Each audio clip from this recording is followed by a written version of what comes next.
"Step away from the checkpoint, sir." The words landed flat. Official. Already decided. Captain Elijah Reeves had heard variations of that sentence for 19 years, in badge rooms and boarding gates and jet bridges from Charlotte to Casablanca, and he had learned that the ones delivered in that particular calm, the kind that expects no argument, were the ones that mattered. He set down his roller bag. Behind him, a line of passengers had already started filming with their phones held low, pretending not to. He had 4 gold stripes on his shoulder boards, a boarding time of 6:40, and, pinned beneath his lapel where no one was supposed to be able to see it, a small tarnished piece of metal that was about to get him detained 40 minutes before he flew the most important flight of his career. It wasn't the boarding pass. It wasn't the ID badge that hadn't finished syncing in the new system. It was the PIN. Nobody in that terminal yet understood what it meant, least of all the woman about to confiscate it. 4 hours earlier, the house on Sardis Road was still dark, except for the stove light in the kitchen. Elijah Reeves was 41 years old, 6'1", with the kind of posture that came from 2 decades of walking into rooms where he had to prove he belonged before he said a word. He stood at the counter in his undershirt, ironing his uniform shirt himself, the way he always did the night before a big flight. Because the one time he'd sent it to the hotel laundry back when he was a first officer, it had come back with a crease in the wrong place, and a check captain had commented on it in front of the whole crew. He hadn't taken chances since. Today's flight number was 214, Meridian Atlantic's first ever non-stop service from Charlotte to Accra, Ghana. 16 months of planning. A route the airline's marketing department had built an entire campaign around. And Elijah Reeves, 19 years at Meridian, 4,100 flight hours in the left seat as of last month's upgrade, was going to be the one flying it. His daughter Maya, 9 years old, padded into the kitchen in socked feet and climbed onto a stool. "Are you nervous?" she asked. Not really a question. "A little," he said, which was true. First time in command on a brand new route. Lot of people watching. Grandpa would have liked that. Elijah didn't answer right away. He set the iron down and looked at the small framed photo on the windowsill above the sink. His father, Samuel Reeves, 30 years old, standing in front of a DC-9 in a first officer's uniform, squinting into 1974 sunlight, 4 stripes nowhere on his sleeve because Meridian's predecessor airline had never let him earn a 4th in 12 years of trying. "He would have," Elijah said. "Eat your cereal." Dana found him at the door, still tucking his tie under his collar, and straightened it for him the way she'd done before every check ride and every big flight for the last 11 years of marriage. "You know you already did the hard part," she said. 9 days ago, in that simulator. Today's just the part where everybody else finds out. Feels like a different kind of hard, he admitted. It always does, right up until it doesn't. She kissed him. "Go be early. You always are." He kissed his wife Donna goodbye at 4:55, told Maya he'd see her at the gate for the ceremony. She and Dana had VIP passes to watch him push back, courtesy of the airline's PR department, and drove to Charlotte Douglas with the radio off, the way he always did before a flight, running his checklists in his head before he'd even left the driveway. He had one habit nobody at the airline had ever noticed, because it wasn't the kind of habit you announced. He arrived earlier than regulation required.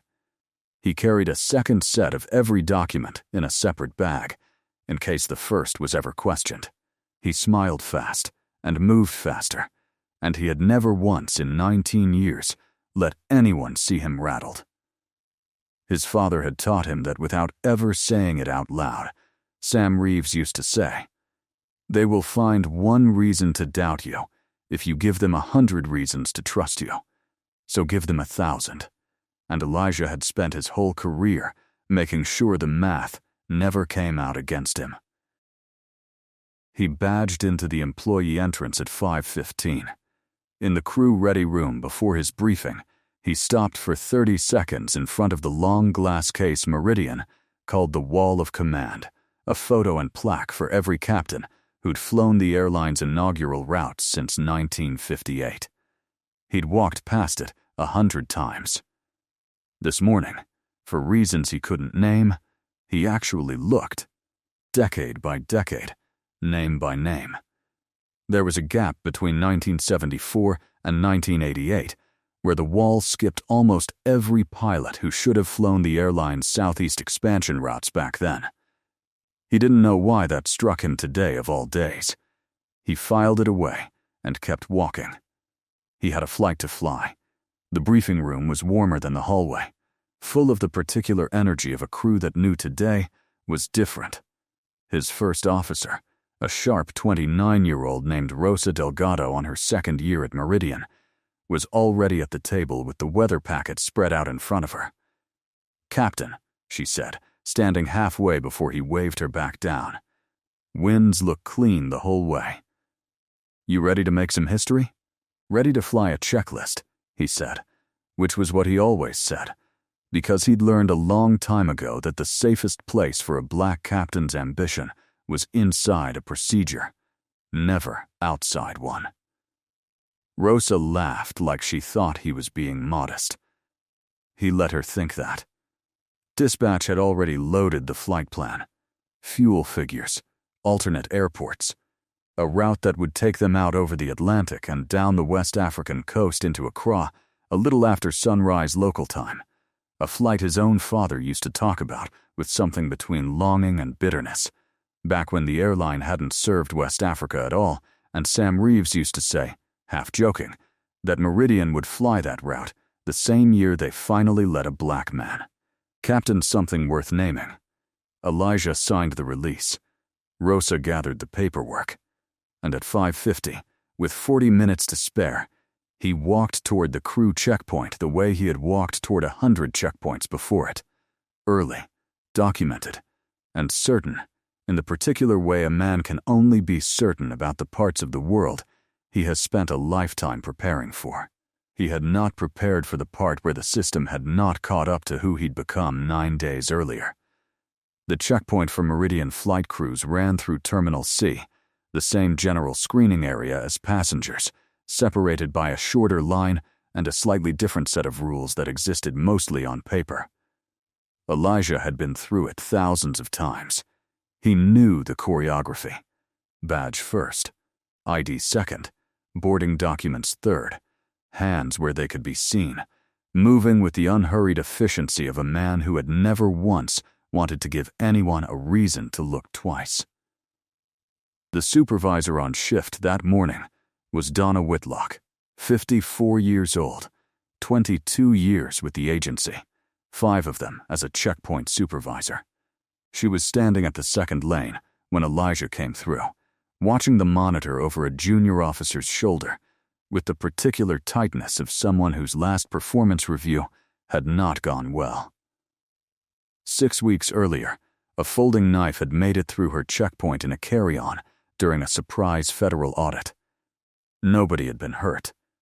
It hadn't made the news, but it had made her file, and it had made her regional supervisor start dropping by her lane more often than he used to, and Donna Whitlock had spent 6 weeks looking for a way to prove, to him and to herself, that it would never happen again.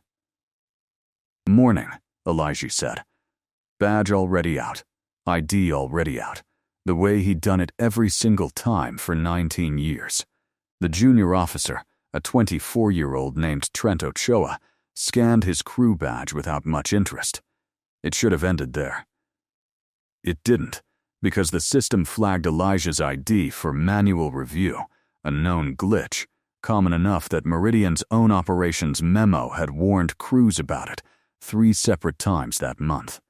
His captain's certification had updated in the FOD database 4 days earlier, on the day of his check ride sign-off, but the airport's screening terminal was still running the batch sync from the week before.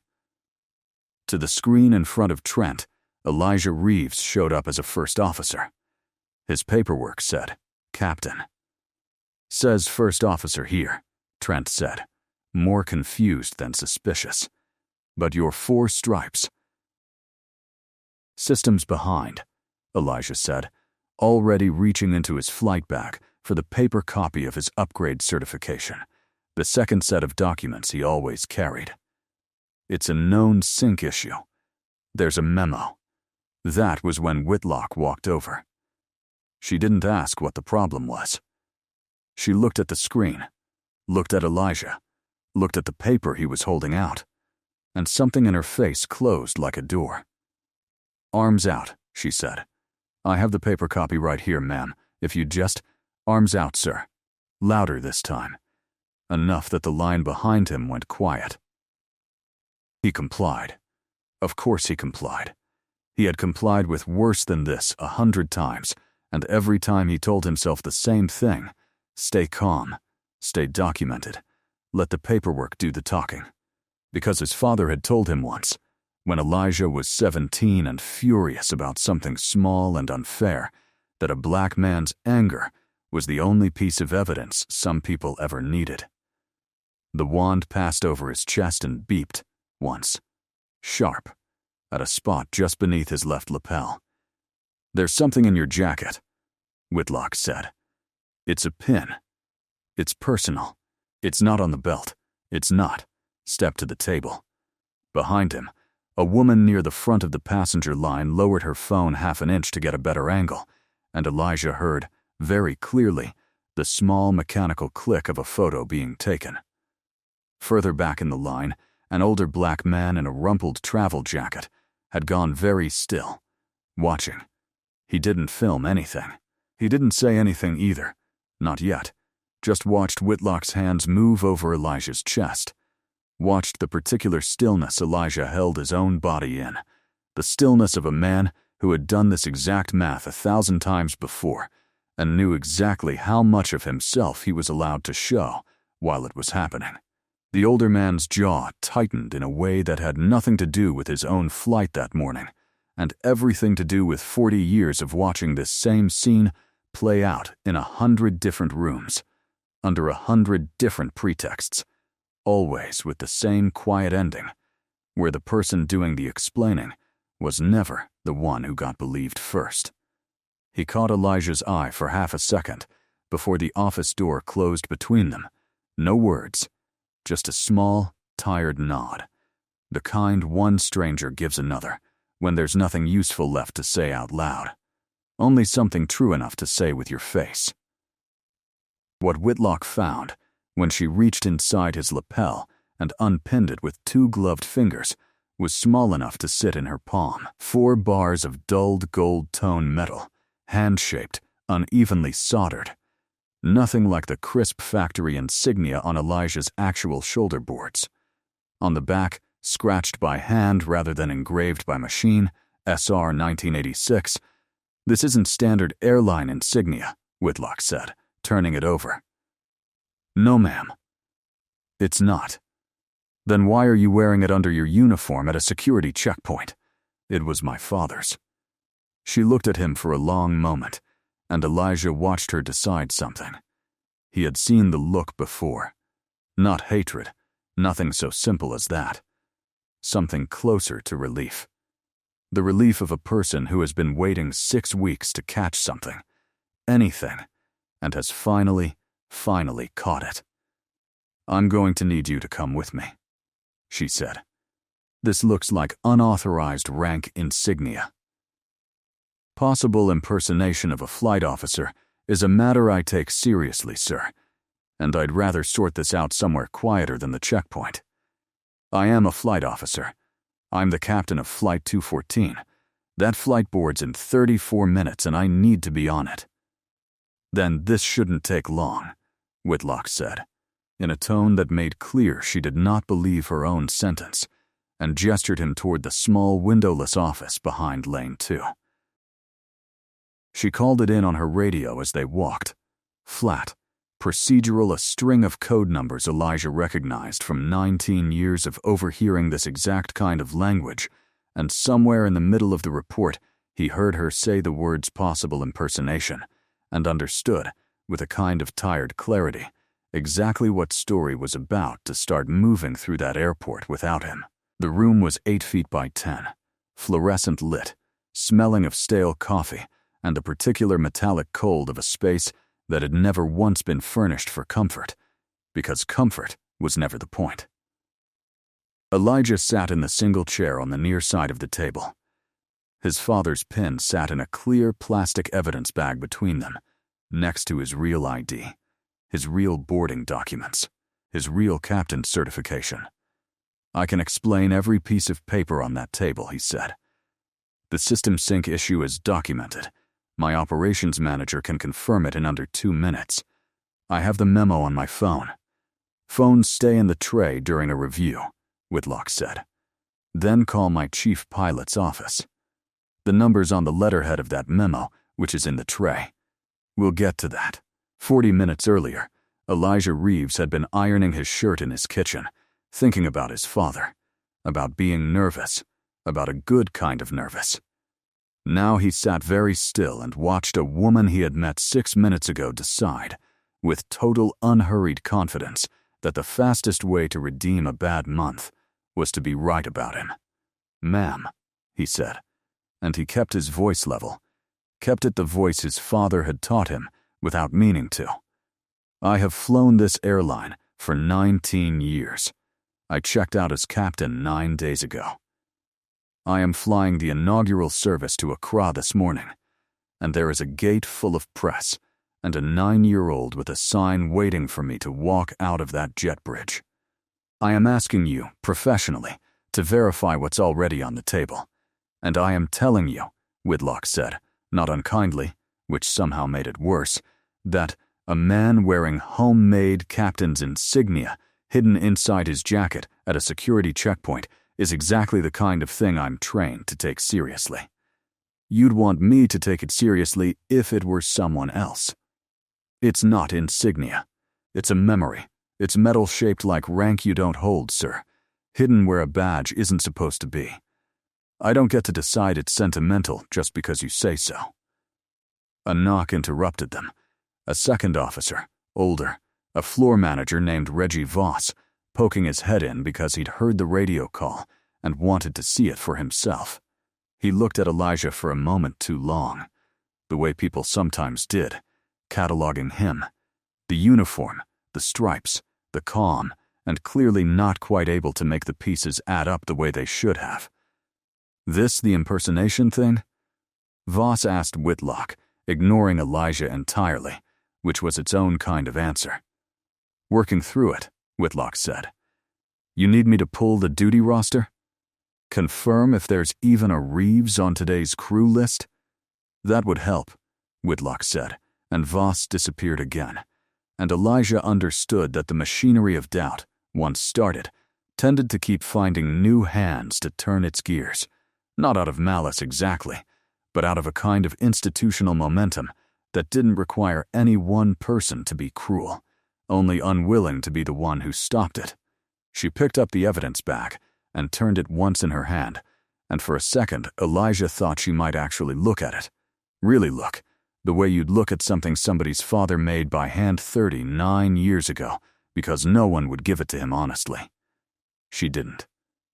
She set it down and made a note on her clipboard, and somewhere outside that door, a gate agent was announcing that Flight 214's scheduled departure was being pushed 45 minutes due to a crew delay. Officer Priya Anand had been standing near the back of Lane 2 for the whole thing, close enough to hear most of it, and she did not like what she was hearing. She was 33-4 years into the job, and she had been passed over for the supervisor track twice in the last 18 months in favor of officers with less time on the floor, but more of what her own last review had called command presence, a phrase she'd turned over in her head more times than she liked to admit, because she'd never once been able to get anyone to define it in a way that didn't sound like a description of Donna Whitlock, specifically, standing in front of a promotion board that looked nothing like the checkpoint she actually worked. She stepped into the office doorway. Supervisor Whitlock. Ops wants to know the hold time on the Accra crew delay. It's already trending on the airport's social feed. Tell them we're conducting a standard secondary review, Whitlock said, without looking up. It's not reading as standard, Priya said. There's a video up already. 500,000 views in 20 minutes. Caption says pilot impersonator caught at Charlotte checkpoint. Somebody stitched it with a slowed-down clip of him being walked back here. Elijah closed his eyes for exactly 1 second.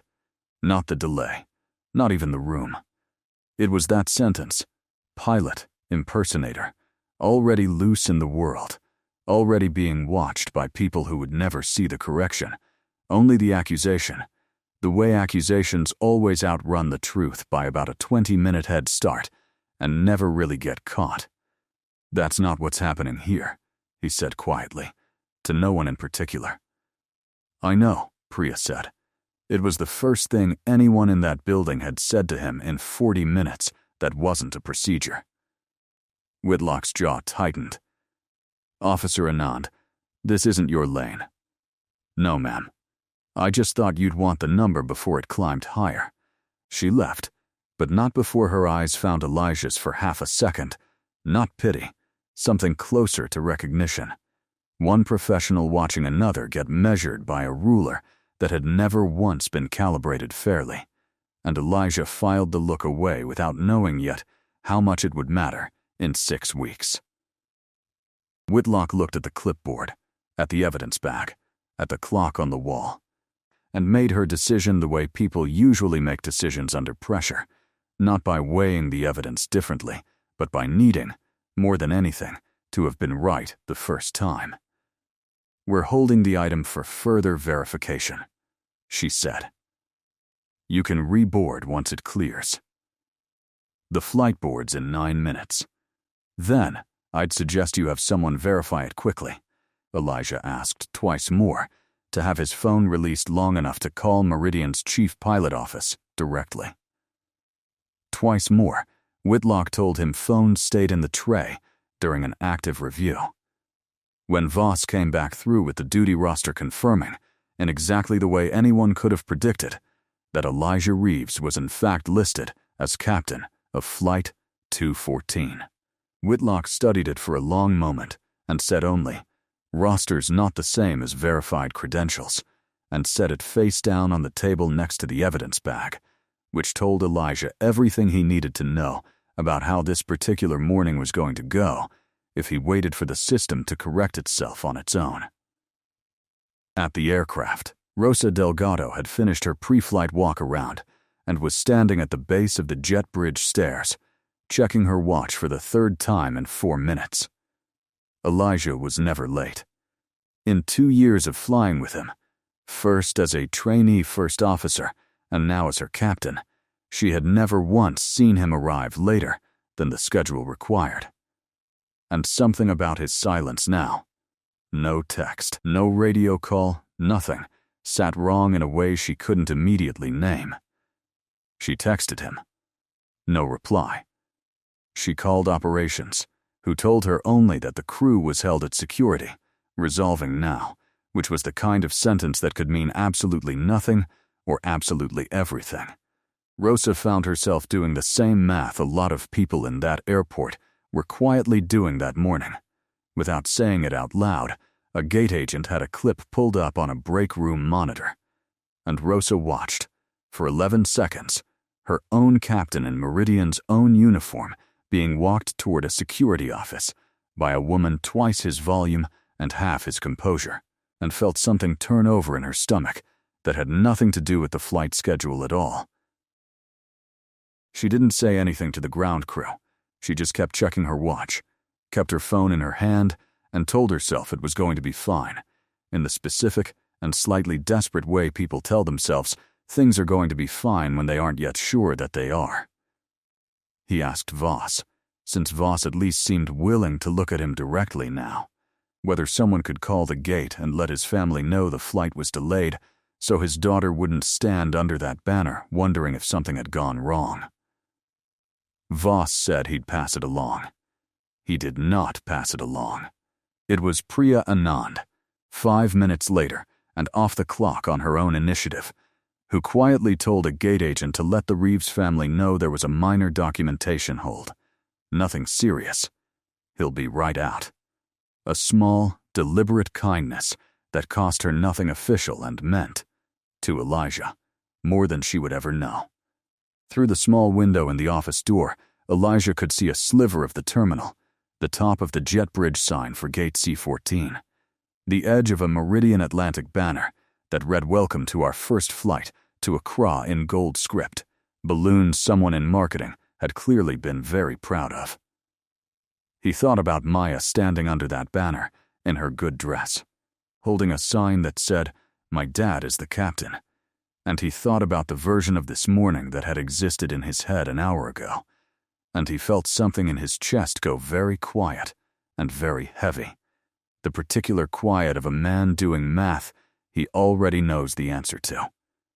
His father had done this math for 12 years, 4 separate captain boards between 1974 and 1986, 4 separate rejections, each one delivered with a different official reason and the same unofficial one underneath it. The first time, they told Sam Reeves his instrument scores were strong, but his command temperament needed more seasoning. He was 32. Already senior to 3 men who upgraded that same cycle. The second time, they told him the route he wanted wasn't opening a captain slot that year, and then opened one anyway, for someone else 4 months later. The third time, no reason at all. Just a letter. The fourth time, Sam Reeves didn't even bother asking why. He'd learned, the way Elijah was learning right now in a different room with a different clipboard, that the reason was never really the point. The reason was just the door they hung the no on. The third rejection, in 1982, was the one Sam Reeves used to describe in the most detail. On the rare nights he described it at all. 3 men on the review board, all of them senior captains, all of them men Sam had flown beside without incident for years. The chairman, a man named Whitcomb, had read from a prepared sheet. Strong technical marks, strong safety record. Board has concerns regarding fit within senior command culture at this time. Sam had asked, evenly, what that meant in practical terms. Whitcomb had said he couldn't get more specific than what was written. Sam had asked whether any of the 3 men upgraded that same cycle had received the same note about fit. Nobody at the table answered him, which he always said was the clearest answer any of them ever gave him. He'd walked away in 1986. Not fired. Not officially wronged. On paper, nothing you could sue over. Nothing that would hold up. Just 12 years of a door that opened for everyone standing next to him and stayed shut for him alone. He'd flown cargo after that. Charter runs. Good work. Honest work. But not the work he'd trained 12 years for, and he had never once talked about the captain's stripes he never got, except for the one time when Elijah was 22 and had just gotten his private pilot's license, that Sam Reeves had taken a jeweler's toolkit and a set of scrap gold tone bars and, over 3 nights at the kitchen table, made himself the insignia nobody would give him. "I earned these," he'd told Elijah, even if they never signed the paper. Elijah remembered the exact kitchen table where his father had made them, because he'd been sitting at the other end of it, 17 years old, home from a summer flight camp that had cost the family more than they could easily afford. He remembered asking, the way only a 17-year-old can ask a question without understanding its weight, "Why didn't you ever sue them, Dad? If it wasn't fair?" Sam Reeves hadn't looked up from the small vise holding the metal bars steady. Sue somebody for what, exactly? For a training officer's opinion of my command temperament? For a captain slot that wasn't open 1 year and mysteriously opened for somebody else 4 months later? There's no paperwork for what happened to me, Elijah. That was the whole design of it. You can't sue a feeling 12 different men had independently and never once wrote down. Then how do you live with it? His father had set down his tools and looked at him for a long moment. You keep flying, he said. You let the wanting turn into something useful instead of something bitter. I couldn't get them to call me captain, so I decided I'd call myself one, and I'd mean it more than any of their paperwork ever would have. He held up the 4 unfinished bars, catching the kitchen light. And you, he said, you're going to fly further than they ever let me. Not because you're better than I was. Because somebody's got to collect on what I'm owed, and it isn't going to be a lawyer. It's going to be you. Elijah had not understood at 17 how literally his father had meant that sentence. He understood it fully now, sitting in a windowless security office 24 years later, watching a different clock run out on a different morning. He thought, too, about the year that sentence had almost not come true at all. 20 years old. A community college transcript and a private pilot's license that had eaten every dollar his father's charter pilot salary could spare, still 4 figures short of the flight hours a regional airline would even look at. He remembered sitting across a folding table from a woman named Dr. Alita Grant, who ran a small scholarship fund out of a Baptist church basement in West Charlotte for kids who could fly a plane but couldn't afford the hours to prove it. Your father's Sam Reeves, she'd said, not a question, reading his application. I remember that name. Flew freight out of the old municipal field. Everybody who knew planes back then knew he should have had 4 stripes and a jet, not a cargo run and a prop. She'd looked up at him. You planning to finish what he started, or just fly for yourself? Both, I think 20-year-old Elijah had said, not entirely sure it was true yet. Good answer, Doctor, Grant had said, and signed the check that covered the last 140 hours he needed, and Elijah had never forgotten that a single stranger's 15 minutes of belief had been the difference between the cockpit he sat in now and a life spent wondering what might have been possible. It was the exact reason, 21 years later, that the Reeves Fund existed at all. Not charity, in his own mind, but interest finally being paid on a debt 2 generations old. Elijah had worn the pin every day since the funeral, not on the outside, never on the outside, because he understood better than anyone what the outside world did with a black man wearing rank he hadn't been given. He wore it where it touched him and no one else, close enough to feel it through the fabric during takeoff, which was the only ceremony he'd ever needed. Sitting in that windowless room, watching the minute hand move past his boarding time, Elijah thought, for the first time in 19 years, about simply letting it go. Not fighting it, not documenting it, just absorbing the delay, the story, the 500,000 views, the way his father had absorbed 12 years of it, because some mornings the fight cost more than the win was worth. He thought about the year he'd been a first officer himself, 12 years ago now, in a full-motion simulator with a Czech airman named Halloran running him through an engine failure on takeoff scenario Elijah had flown 100 times in training. He'd caught the failure, worked the checklist, brought the aircraft around clean, textbook, no wasted motion. Halloran had flipped off the simulator lights afterward and said, without much preamble, "You're technically fine. I just want you to think about your command presence up there. You hesitated before you called the abort."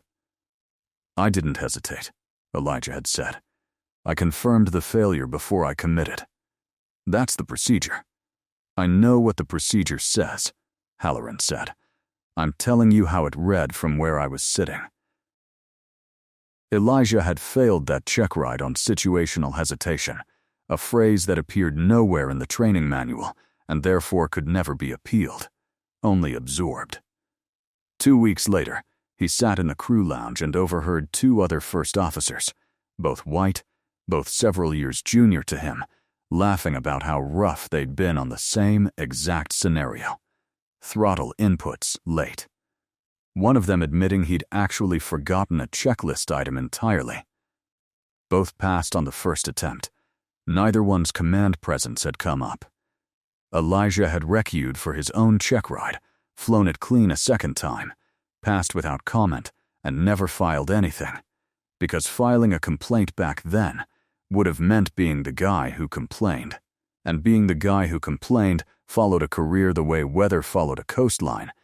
You could outfly a lot of things, but you couldn't outfly a reputation once it started. He thought about all of it, sitting in that chair, and for about 90 seconds, he let himself imagine simply not fighting this one either. Then he thought about Maya's sign, and he sat up straight, and he did not let it go. At gate C14, the delay had started to do what delays do, split a waiting crowd into camps without anyone announcing the sides. I saw the video. A man in a business suit said to no one in particular, loud enough to carry. Guy was walking around in a captain's uniform he wasn't cleared for. They're right to hold him. You saw 12 seconds somebody cut on purpose, said a woman near the window, older, a Meridian frequent flyer badge clipped to her bag. I've flown this route's test flights for 2 months running. That's Captain Reeves. I've flown with him twice. Whatever they think they caught, they didn't catch what they think they caught. Maya, standing under the banner with her sign starting to droop in her hands, looked up at Dana. Why is everybody staring at us? Dana crouched down to her level, kept her voice steady in the way she'd learned to keep it steady for exactly moments like this one. Some people don't know your dad yet, baby. They will in a minute. A gate agent, prompted by Priya Anand's quiet message from the checkpoint, leaned into the microphone. Folks, Flight 214 is experiencing a short documentation delay. Nothing safety-related. We expect to have your captain and crew boarding shortly. Thank you for your patience this morning. It wasn't much.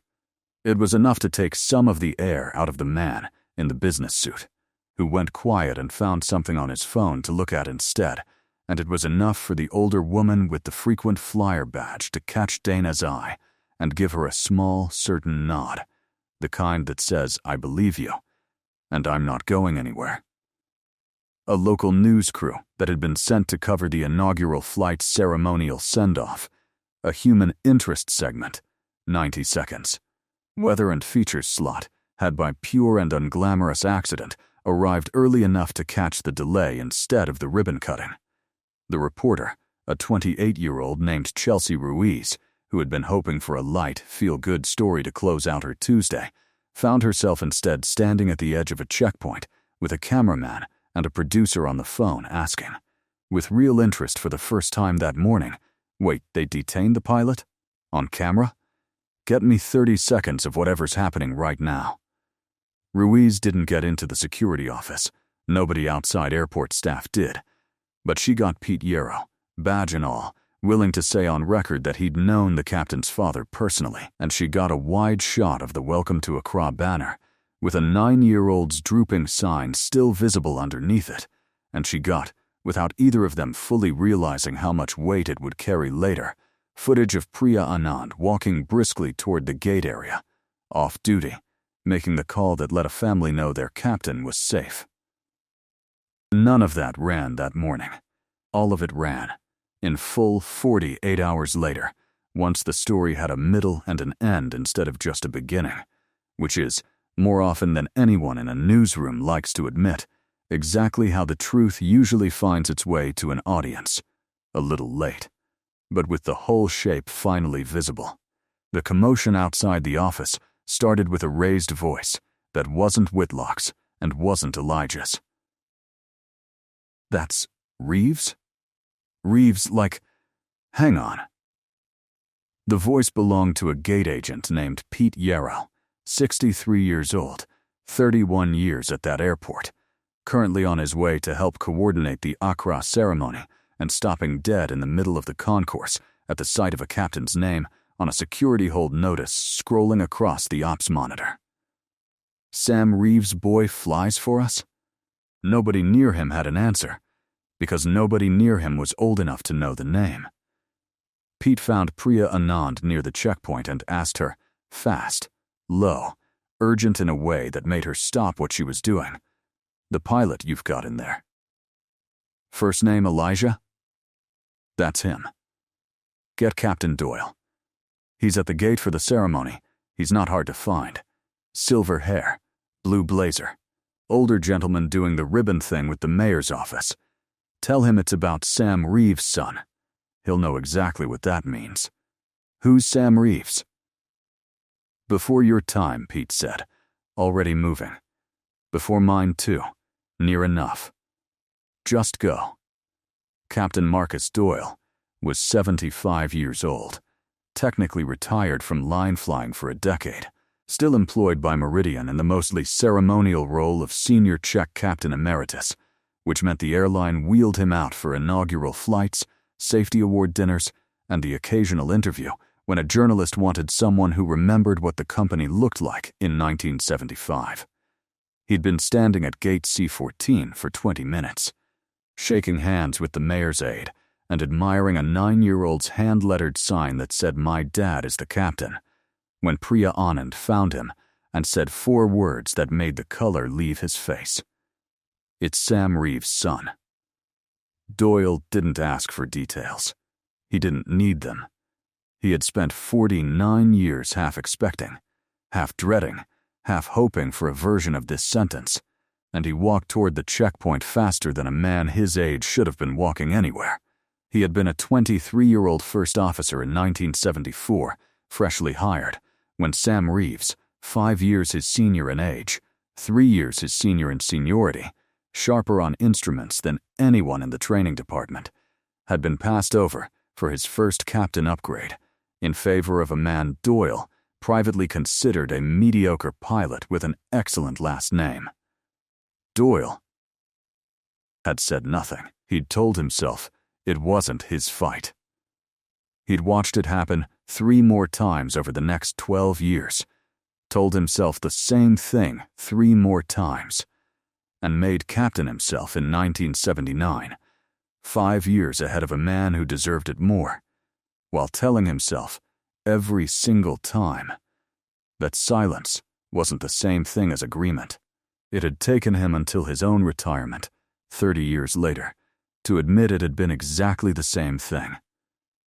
He remembered the specific evening in 1986 when Sam Reeves had come by his house, off the books, no other pilots around, and told him he was resigning. Not angry.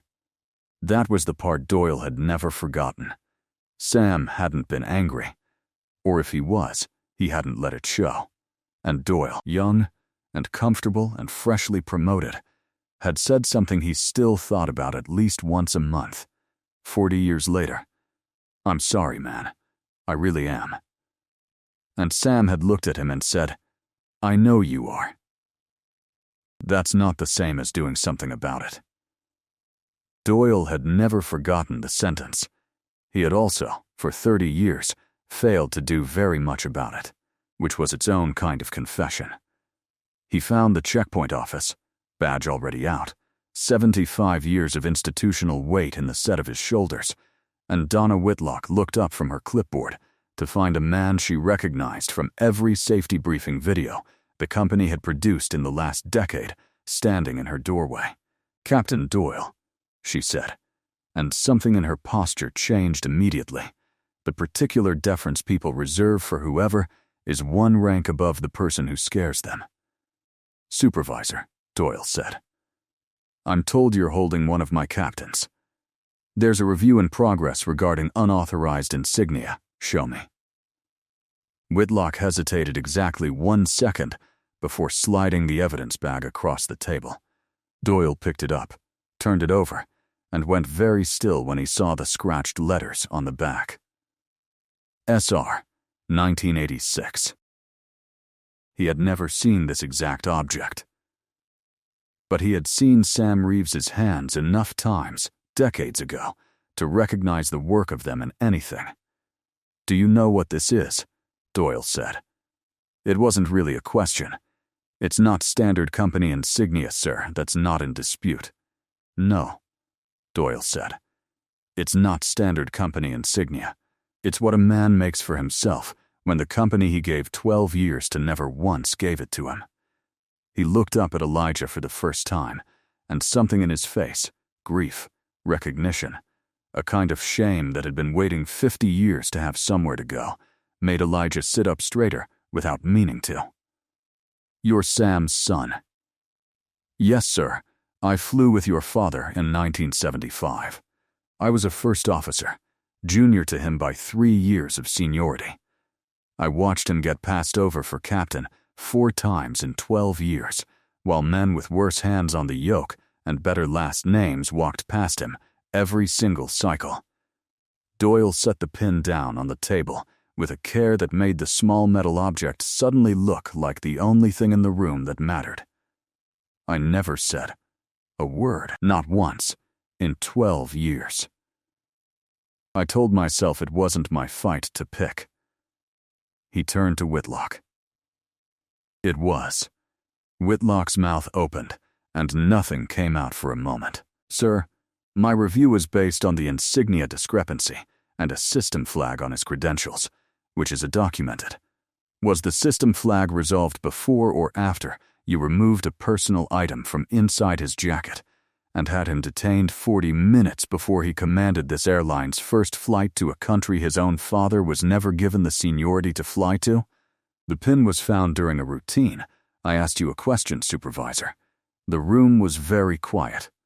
Elijah realized he was holding his breath. After Whitlock said finally, "So the discrepancy that started this was a known system sync error, the one your own agency received a memo about 11 days ago, which I know, because I signed off on the operations side of that memo myself." Doyle's voice hadn't risen. It didn't need to. And once that resolved itself in about 90 seconds, what you had left was a man's dead father's handmade pin, and you decided that was worth another 40 minutes of his life and a video with 500,000 views calling him a fraud. "I was following protocol on unidentified metal objects flagged during screening.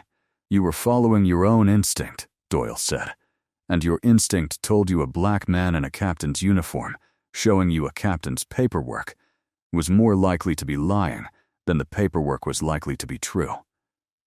I'd like you to sit with that sentence for a moment, because I certainly am." "That's not fair," Whitlock said, and for the first time her voice cracked slightly, not with cruelty but with something closer to fear. "I had a knife go through my checkpoint 6 weeks ago. Do you know what that does to a person's job? I have been doing everything by the book since, because the book is the only thing standing between me and a review board." "I believe that," Doyle said, and something in his tone gentled, just slightly, because he recognized the shape of it. A person protecting themselves the only way they'd been taught how, by finding someone smaller to be right about. "I believe every word of it, and none of it changes what you did in this room. Fear explains a decision, Supervisor. It doesn't excuse one." Elijah spoke then, quietly, and every head in the room turned. "You didn't check whether I was allowed to be here," he said. "You checked whether I looked like I was. Those aren't the same question, and you never once asked yourself which one you were actually answering. Nobody argued with that." Whitlock looked at the evidence bag, at the pin, at the clock, at anything that wasn't Elijah's face, and said nothing at all, which was its own kind of answer. For what it's worth, Elijah added, and his voice had gone almost gentle, which somehow landed harder than anger would have. "I don't think you woke up this morning planning to do this. I think you woke up scared about your job, and you found somebody it felt safe to be hard on. I just ask you to notice that the person it felt safe to be hard on was me, and to sit with why that felt safe in a way that, say, questioning Captain Doyle here never would have." Whitlock's eyes finally lifted to meet his, and for just a moment, something in her expression cracked open. Not an apology, not yet, but the first flicker of a person actually hearing a sentence instead of defending against one. "I don't have an answer to that," she said quietly. "That's all right. Elijah said. You don't owe me one right now. You owe yourself one eventually. Release the item, Doyle said. Release the man. Your regional director is going to want a full account of this morning, and you're going to give him one. In writing, today. Not because I'm asking you to, but because Officer Anand already flagged the checkpoint footage as evidence in a formal complaint I intend to file the moment I walk out of this room. Whitlock's eyes flicked to the doorway, where Priya Anand stood, arms crossed, saying nothing, which by now had become the loudest thing in the building. The flight left the gate 51 minutes late. It was, by every measure that mattered to Elijah Reeves, the smoothest 51-minute delay of his career. Captain Doyle walked him personally to gate C14. Past a small crowd that had gathered once, word started moving through the terminal faster than any official statement could catch up to it. Not the ugly version of the story anymore, but the true one. Passed hand to hand the way true things sometimes manage to outrun false ones, if enough people care to carry them. Pete Yarrow was waiting at the jet bridge door with his hand already out. Your daddy used to let me carry his flight bag when I was 22 and too dumb to know what he was dealing with, he said. Proud of you, Captain. Maya was under the Welcome to Accra banner exactly where he'd pictured her, sign held high, and when she saw him, she didn't ask why he was late. She just ran, and he picked her up the way he had when she was half this size, and for a moment, the only sound in the terminal was his daughter laughing into his shoulder. Donna found his eyes over Maya's head, and didn't ask either. She'd know the whole story by dinner. Right now, she just held his gaze and nodded once, the way she always did when she wanted him to know she saw all of it. Every year of it, not just this morning. He pinned his father's insignia back inside his lapel himself in front of everyone, and nobody in that terminal said a single word about it. Doyle lingered near the jet bridge door a moment longer than he needed to, watching Elijah with Maya still on his hip, and something in the old captain's posture had changed since he'd walked into that security office 20 minutes earlier. The particular loosening of a man who has spent 50 years rehearsing an apology he was never sure he'd get the chance to deliver, and has finally, unexpectedly, delivered it. Your father would be unbearable about this, you know, Doyle said quietly, just to Elijah, before he turned to go. Insufferably proud. He'd never let you hear the end of it. I know, Elijah said. I plan on hearing about it anyway. Doyle almost smiled at that, and walked back into the terminal a slightly different man than the one who had walked out of it. Rosa met him at the cockpit door, weather packet updated. No questions asked out loud, though her eyes said she'd heard everything by then. Ready when you are, Captain. Let's make some history, Elijah said, and meant it differently than he had 4 hours earlier, and Rosa didn't know why he smiled the way he did when he said it, and he never told her.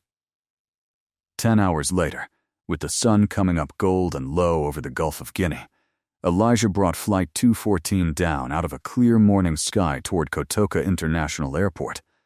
Accra spread out beneath them in a haze of red rooftops and green. Rosa handled the radios. He handled the airplane, the way he'd handled 10,000 landings before it, except that this one, when the wheels touched down soft and true at 7:52 local time, was the first time an aircraft wearing Meridian Atlantic's colors had ever landed on that continent at all. Ground control came over the radio with something that wasn't quite standard phraseology, a controller who'd clearly been told what flight this was, and who couldn't quite keep the ceremony out of his voice. Meridian 214, welcome to Accra. Welcome home. Rosa glanced over at him, surprised by the phrasing. Elijah didn't explain it. He didn't need to.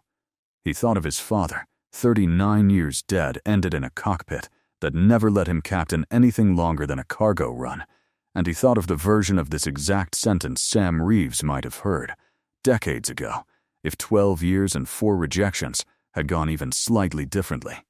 and he keyed the radio and said, in a voice steadier than he felt, "Thank you, ground. Good to be here." He taxied to a gate lined, unexpectedly, with airport staff who had come out to watch, phones raised the same way the checkpoint line's phones had been raised 9 hours earlier. Except this time, Elijah understood exactly what story they were filming, and so did everyone holding a phone. He touched the pin beneath his lapel once, briefly, the way he always did after a landing that mattered, and walked off the aircraft into a morning his father had never gotten to see. On a route his father had once said, half joking and half not, that Meridian would fly the same year they finally let a black man captain something worth naming. They had. It had just taken longer and cost more than it ever should have. The consequences moved through official channels the way they were supposed to, quietly and without theater. Priya Anand's written statement, combined with the checkpoint's own security footage and a formal complaint filed by Meridian's legal department on Elijah's behalf, triggered an internal conduct review within the week. The review board sat Donna Whitlock down in a conference room, not unlike the one she'd put Elijah in, and asked her to walk them through her decision-making, minute by minute, off the footage.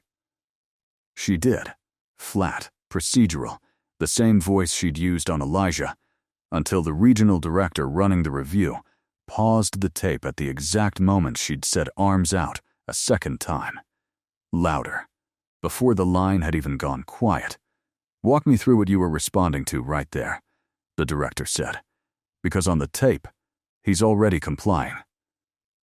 Whitlock watched herself on the screen for a long moment. "I don't have a clean answer for that," she said finally, which was the first fully honest sentence she'd given anyone since the checkpoint. "I think I already knew what I was going to find before I found it." It didn't save her rank. It was, in its own way, the beginning of the only kind of accountability that ever actually changes anything, not the punishment itself, but the moment a person stops defending the decision and starts examining it. She was reassigned off checkpoint supervision pending the outcome. And 2 months later, the review found what everyone in that small office already knew, that the initial credential flag had been a documented system error, resolved within minutes, and that everything after it had been a supervisor's decision, not a security protocol. She kept her job. She did not keep her rank. The last anyone at that airport heard, she'd been transferred to a records processing role with no public-facing duties at all, which struck most people who knew the story less as punishment than as a kind of quiet, permanent demotion from ever having to decide, in real time, whether someone belonged. Reggie Voss, the floor manager who'd stopped to check whether a Reeves even existed on the duty roster, was named in the same review for failing to intervene, and received a formal written warning. He never spoke to Elijah again, not out of hostility, but the particular silence of a man who knew exactly what he hadn't done and had decided the easiest way to live with it was to avoid ever being reminded. Priya Anand's statement did something else, something nobody had engineered on purpose. It got read, eventually, by the regional director conducting the review, who asked her, almost as an aside, why an officer with her record hadn't made supervisor yet. 6 months later, she did. She sent Elijah a message the week it was announced, just 4 words, "Following your family's example," and he understood exactly what she meant, because by then, he did too. The video with 500,000 views got a correction stitched onto it within a day, and the correction got more views than the original by the end of the week, which almost never happens, and which Elijah privately considered the closest thing to justice the internet had ever handed him. He didn't read the comments.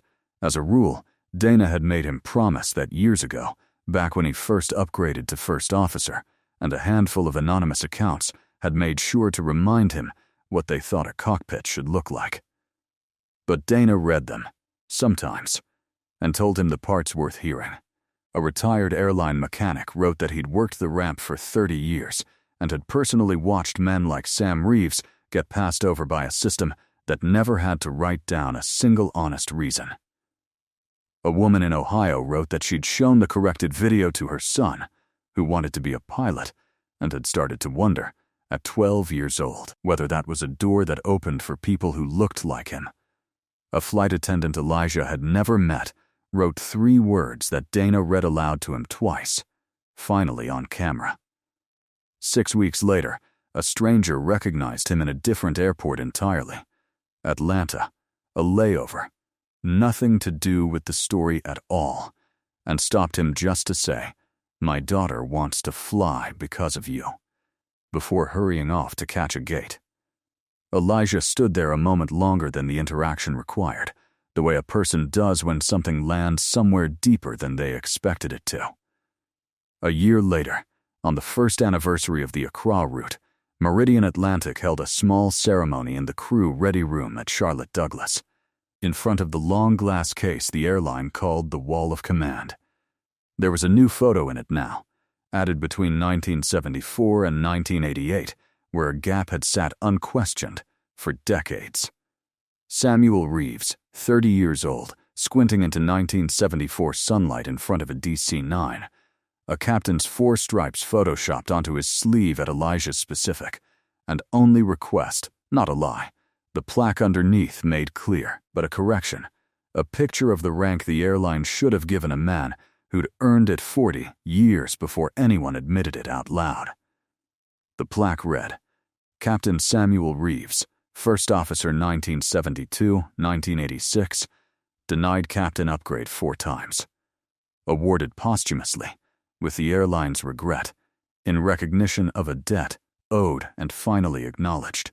Captain Marcus Doyle, 76 now, had insisted on writing that plaque himself, and had insisted, over the objections of the marketing department, that the word regret stay in it. He stood near the case that morning with his hands folded in front of him, watching a small crowd gather, looking, for the first time in a long while, like a man who had finally set something down he'd been carrying for 50 years. When it came time for Elijah to say a few words, he kept them short, the way his father would have. "My dad used to tell me that some doors don't open because you knocked well enough," he said, one hand resting on the edge of the glass case. "They open because somebody on the other side finally admits it was locked wrong in the first place. This wall isn't fixed because I flew one good flight.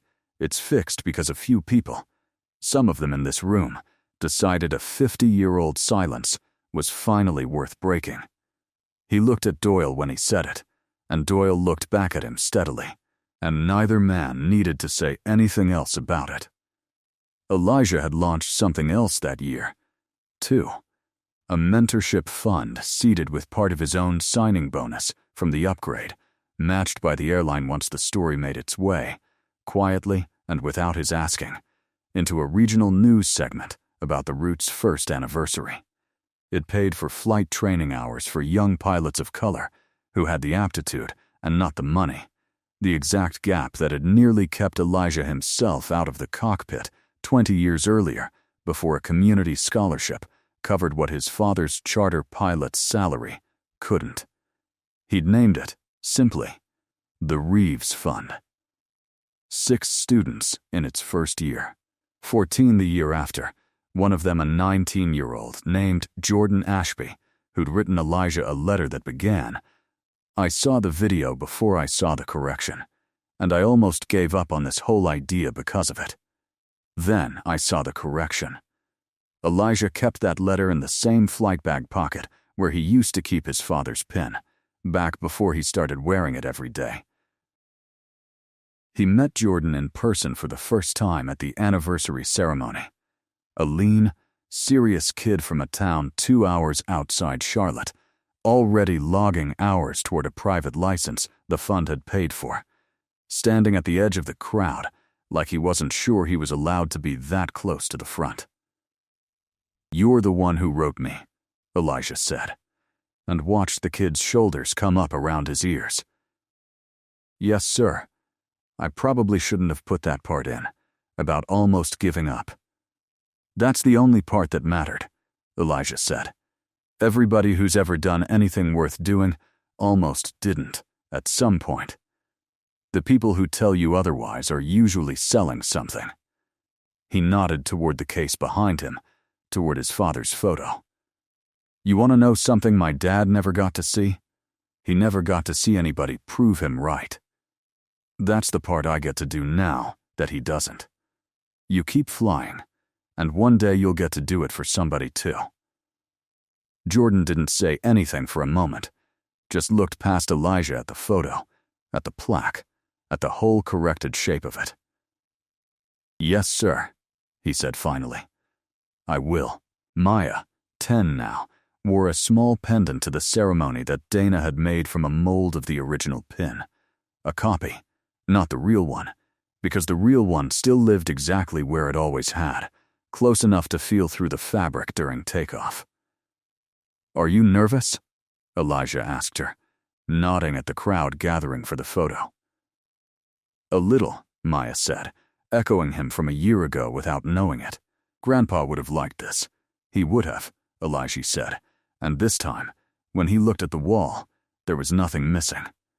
Pete Yarrow was there too, in the back, arms crossed, grinning the way a man grins when he's watched a story take 40 years to finish and finally gets to see the last page. Rosa Delgado had made captain of her own by then, on a different route, and sent flowers to the ceremony with a card that just said some of us are still catching up. Captain Priya Anand couldn't make it. She had her own checkpoint to run that morning. A different terminal, a different city. But she called that evening, and the two of them talked for 20 minutes about nothing in particular. The way people do when what they actually mean is, I'm glad it worked out, and I'm glad I was there. That night, after Maya was asleep, Elijah sat on the back porch with Dana and the pendant copy of his father's pin, catching the last of the porch light where Maya had left it on the table. Dana asked him, the way she sometimes did on nights like this one, whether he still thought about the version of that morning where Doyle never came, where the video never got its correction, where he simply sat in that room and let it happen the way his father once had. Every day, he said. I think that's the part nobody tells you about winning. You don't stop imagining the version where you didn't. Does it get easier? No, he said. It just gets outnumbered by enough good mornings eventually that the bad one stops being the only one you remember. He looked out at the dark yard, at the shape of the porch light on the grass. That's not nothing. Some people never get outnumbered at all. Nobody ever fully explains what it costs a person to be doubted correctly, over and over, for reasons that have nothing to do with what they can actually do. And nobody ever fully repays it, either. But a wall can be corrected. A record can be reopened. A pin a man was never allowed to earn honestly can end up, 1 generation later, pinned to the chest of a son who flew exactly the kind of flight his father was never given the chance to. That's not luck. That's just what happens when the truth finally gets the same amount of time to speak that the doubt already had.